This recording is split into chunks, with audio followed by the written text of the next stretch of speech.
বর্তমানে সম্প্রতির সময় আমরা দেখলাম যে বিএনপির ভারপ্রাপ্ত চেয়ারম্যান জনাব তারেক রহমান সাহেব উনি জাতির উদ্দেশ্যে বলেছেন যে তারা যদি ক্ষমতায় যেতে পারে তাহলে প্রত্যেকটা ফ্যামিলির জন্য, প্রত্যেকটা নয় মানে গ্রামীণ পর্যায় থেকে শুরু করে যারা যেসব পিছিয়ে পড়া পরিবারগুলো রয়েছেন তাদেরকে আপনার একটা ফ্যামিলি কার্ড দেওয়া হবে, যে ফ্যামিলি কার্ডের মাধ্যমে তারা বিভিন্নভাবে ফ্যামিলির যে নিত্য প্রয়োজনীয় জিনিসপাতি রয়েছে তারই একটা সুবিধা ভোগ করবে। তো সুতরাং আমরা জনাব তারেক রহমান সাহেবকে বার্তা দিতে চাই, এদেশের মানুষ আসলে বিএনপির কাছ থেকে কি চায়, এদেশের মানুষ বিএনপির কাছ থেকে কি চায় সেই ভাষাটা আপনাকে আগে বুঝতে হবে। এদেশের বর্তমানে কিন্তু আপনার আওয়ামী লীগের পরে আওয়ামী লীগের নৃশংসতা এদেশের মানুষ দেখেছে। সুতরাং এদেশের মানুষ কিন্তু, মানুষের হৃদয়ে কিন্তু বিএনপি জায়গা রয়েছে, এখনও বিএনপি নষ্ট হয়ে যায় নাই। প্রত্যেকটা মানুষ কিন্তু এখনও বিএনপিকে ভালোবাসে, আপনার তারেক রহমানকে এখনও অনেক মানুষ ভালোবাসে। তো সুতরাং আপনি এই কার্ডের কথা বলেছেন, এদেশের মানুষ এই কার্ডের প্রয়োজন রয়েছে, কার্ডেরও প্রয়োজন রয়েছে, আমরা বিশ্বাস করি একটা ফ্যামিলি কার্ডের প্রয়োজন রয়েছে।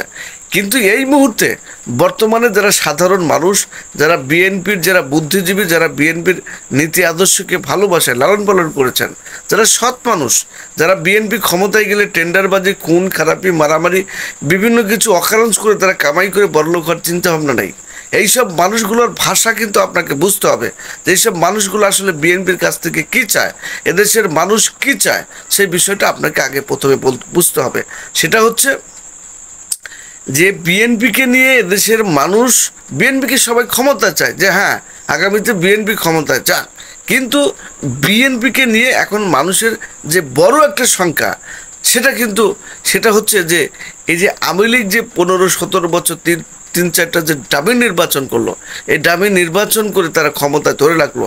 এখন বিএনপিকে যদি আমরা ক্ষমতায় নেই তাহলে বিএনপি কী করবে? সংবিধানের দোহাই দিয়ে এই শেখ হাসিনা যেমন আপনার 15 বছর খেয়েছে, আবার এই আওয়ামী লীগ হয়তো 30 বছর খাওয়ার পরিকল্পনা হাতে নেবে। এরপর এই যে আওয়ামী লীগের যে ছাত্রদল, ছাত্রলীগ সংগঠন, এই ছাত্রলীগের যে নৃশংসতা এদেশের মানুষ দেখেছে। ছাত্রলীগের সবাই তো আর খারাপ না, এর মধ্যে কিছু বখাটে মানুষ ছিল এবং তাদের কাজে ছিল টেন্ডারবাজি করা, খুন খারাপি, অজ্ঞাত এই বিভিন্ন অকারেন্স করা। এটা কী ধরনের একটা ভয়ের পরিবেশ তৈরি করেছিল আওয়ামী লীগ, এটা এদেশের মানুষ সবাই অবগত রয়েছে। তো কাজে আমরা বলতে চাই বিএনপির কাছে এই মুহূর্তে এদেশের মানুষের চাওয়া যে আসলে বিএনপি ক্ষমতায় আমরা নিতে চাই, কিন্তু একটা ভয় রয়েছে যে বিএনপি যদি এই আওয়ামী লীগের মতো রূপ ধারণ করে এই ডামি নির্বাচন দেয়, এই ছাত্রদল এভাবে ছাত্রলীগের মতো আপনার ব্যবহার শুরু করে, এটা নিয়ে বিএনপির একটা ভয় রয়েছে। সুতরাং আপনার এই যে ফ্যামিলি কার্ডের কথা বলেছেন এটা ঠিক আছে, কিন্তু আপনাকে এই যে আপনার গণতন্ত্রের চর্চা, গণতান্ত্রিক পরিবেশ এবং বিএনপি দল ক্ষমতায় গিয়ে এভাবে ডামি নির্বাচন এবং হাসিনার আপনার যে আওয়ামী লীগের যে কার্যকলাপ সেটাকে যেন আপনার অনুসরণ না করে, সেই ধরনের দিকে ধাবিত না হয়, সেই বিষয়টা এদেশের মানুষ শঙ্কা বোধ করছে। তো আসলেই পরিশেষে যে বিষয়টা আমরা বলতে চাই সেটা হচ্ছে যে বিএনপিকে নিয়ে এদেশের অনেক মানুষ কিন্তু বিএনপিকে ক্ষমতায় চাচ্ছে, কিন্তু একটাই ভয় যে শেখ হাসিনার মতো এই যেভাবে নির্বাচন দেবে। আর এই যে বর্তমানে আপনার লাস্টের যে ছাত্রলীগের যে কার্যক্রম, এটা শেখ হাসিনার শাসনামলের যে শেষের দিকে এটা একটা শ্বাসরুদ্ধকর পরিবেশ তৈরি হয়েছিল। অর্থাৎ সবাই আওয়ামী লীগের গুণগান গাও, শেখ হাসিনার গুণগান গাও, অর্থাৎ মানুষকে একবারে মানে জীবন্ত মৃত করে ফেলেছিল, বাক স্বাধীনতাকে একবারে নষ্ট করে ফেলেছিল।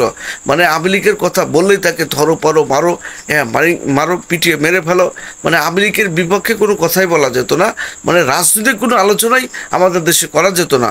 মানে একটা কোথাও যেন একটা ভয় কাজ করে, কোথাও ছাত্রলীগের পোলাপান আসে, আওয়ামী লীগের লোক এসে পিটিয়ে মেরে ফেলে, মানে সব তো আওয়ামী লীগের করে ফেলেছিল। সুতরাং এদেশের মানুষ কিন্তু একটা জেলখানার মধ্যে আটকে পড়েছিল। সুতরাং বিএনপিকে নিয়ে এ ধরনের একটা সংখ্যা এদেশের মানুষ বোধ করছে যে যদি বিএনপি ক্ষমতায় যায় তাহলে তারা 15 বছর খেয়েছে, তারা খাবে 30 বছর। আর এই ছাত্রদল নামক যে সংগঠন আছে, এই সংগঠন এসে ছাত্রলীগের মতো রূপ ধারণ করবে, একটা ভয়ানক পরিবেশ তৈরি হবে। সুতরাং আপনি এই যে বিএনপি গণতন্ত্রকে বিশ্বাস করে, গণতান্ত্রিক পরিবেশ যাতে চর্চা করে, আর যদি আওয়ামী লীগের যারা ভাই বোনেরা রয়েছেন হয়তো তারা এই বিষয়টি নেতিবাচকভাবে নিতে পারেন যে এখানে আমরা বিএনপির দালালি করছি, বিএনপির কথা বলছি, আসলে তা নয়। আমরা তারেক রহমানকে বলতে চাই যে আপনি এদেশের মানুষকে নিরাপত্তার কথা বলুন, গণতন্ত্রের কথা বলুন, গণতান্ত্রিক পরিবেশের কথা বলুন। আর আওয়ামী লীগ যে এই যে আপনার 15টা বছর বিএনপির উপর দমনপীড়ন নির্যাতন চালিয়েছে, আপনারা তাহলে ক্ষমতায় গেলেন, আপনারা গণতান্ত্রিকভাবে ক্ষমতা গ্রহণ করার পরে আপনার গণতান্ত্রিক পরিবেশ ধরে রাখলেন এবং আওয়ামী লীগ এসে ঘুট করে গণতান্ত্রিক পরিবেশ পেল। তাহলে আমাদের উপরে যে এত নির্যাতনগুলো, আপনারা ক্ষমতায় গিয়ে যারা আপনাদের কাছে অপরাধ করেছে, যারা আওয়ামী লীগের মধ্যে তো অনেক ভালো মানুষ রয়েছে, যারা অপরাধ করেছে এই 15টা বছর, যারা সামান্য বিন্দুমাত্র অপরাধ করেছে তাদেরকে আপনারা ধরুন, আইনের আওতায় নিয়ে তাদেরকে বিচার করুন।